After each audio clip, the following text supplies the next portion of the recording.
All right, guys, NVIDIA reported earnings. Their revenue came in slightly above 30 billion, which was good. We wanted to see that number over 30 billion and versus the 28 and some change billion expected.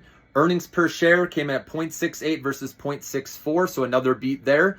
Also, they authorized a $50 billion share repurchase program, so that's good. They also announced a dividend, again, very small, but still good.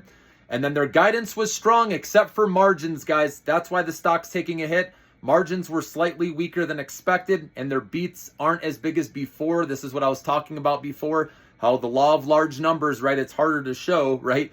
Humongous growth when we're talking about big numbers. But they still had a solid report overall, okay? But the stock probably will take a breather for a bit, guys, because of the stellar rally it's had, and I can see profit taking happening now, okay?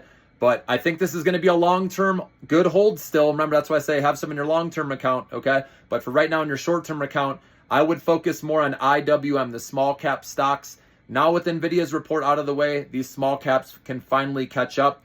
Like I said, Upstart's still my favorite. Try to get on a pullback like I've been saying. Remember, all their businesses benefit from an interest rate cut, okay? So I expect that one to keep beating and raising on guidance here moving forward.